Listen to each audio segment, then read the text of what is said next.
Welcome, ladies and gentlemen, from me, Guy Monson, to our regular 6-minute strategy summary.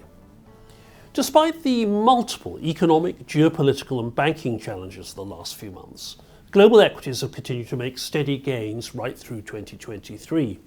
It's been an unusual combination of leadership. European equities up 15% and big US tech stocks up 13% have both made the running.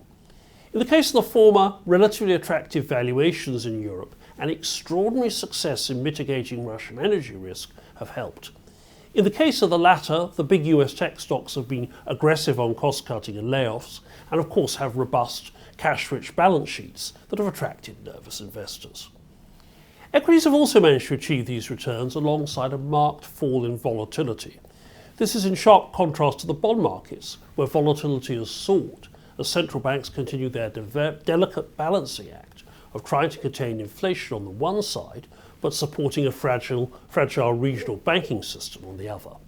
In short, and rather surprisingly, global equities seem to have performed something of a safe haven asset role. The question, of course, as we look ahead is, can this continue? We will look at this in more detail in the slides ahead. So let's begin by looking at the performance of asset prices for the year to date in the left-hand panel. And you can see gold and global equities up in red and blue by around 6%. That's a very respectable number. More trouble though in the gilt markets, down almost 1% for the year to date. And I think that reflects the possibility of further rate rises here in the UK after that stronger than expected inflation number this week. I'll be reporting on that on our next session. In the right-hand panel, you can see other asset markets around the world. The dollar index still gradually easing. That's good for international asset returns. And below that, oil, yes, it's rallied a little bit after the OPEC cut, but it's still flat broadly for the year to date. What has been happening, though, is liquidity conditions around the world have been tightening. You can see in the left-hand panel that central banks are now reducing their balance sheets, QT rather than QE, and that's of course restrictive for global liquidity.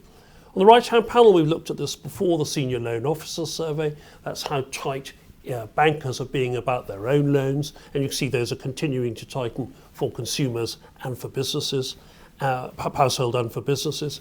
And in the bottom panel, you can see, of course, the steady drumbeat of higher interest rates, with US rates now at 5%. So you probably expect that to be relatively negative for the equity market. So why then did it rally?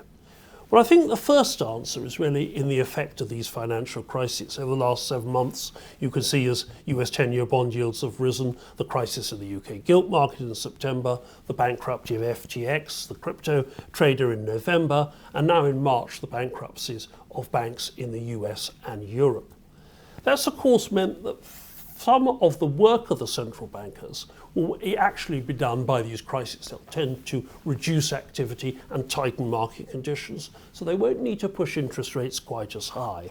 And in the right-hand chart, you can see there the terminal rates, that's the peak of interest rates, actually coming a bit lower. So if you take the Federal Reserve, for example, we now expect a move from 5 to 5.25% probably, or thereabouts, with one last hike in May and then a pause.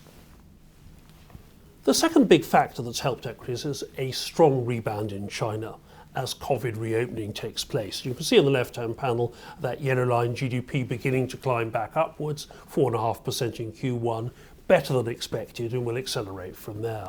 What's driving this, of course, will Chinese retail sales, just like we saw here in the West. Once you reopen, people go out and spend, rising at more than 10%.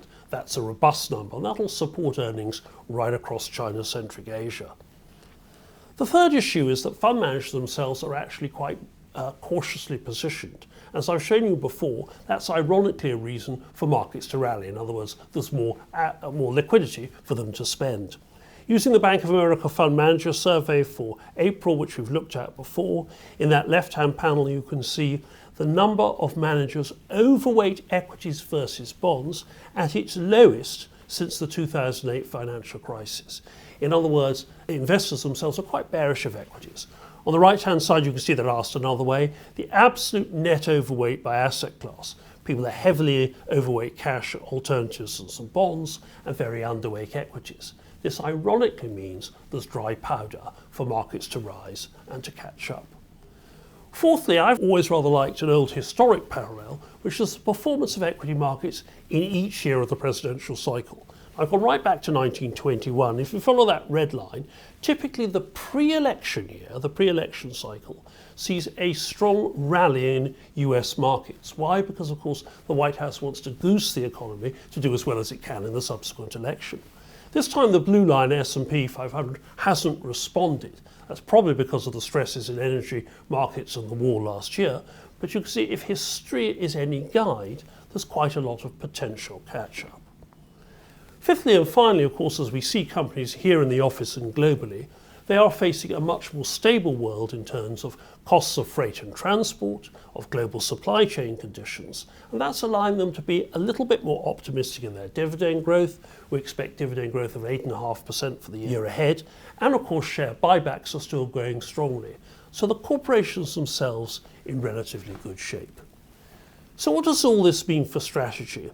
Well, here at Saracen we are neutral equities with an insurance overlay. In other words, using this low volatility to buy some index options to curb that potential downside.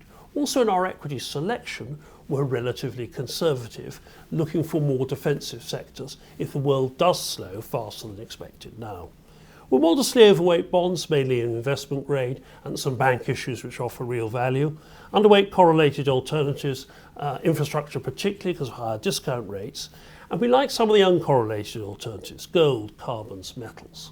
Holding a reasonable cash position and tilting the portfolio's few futures contracts to favour the pound, which we think can rally from its near all-time lows as political and economic stability begins to return. Well, I hope this is helpful. I hope it gives you a useful picture of why equities have managed to be quite robust in 2023 and gives you an idea of our future strategy for your portfolio. Thank you.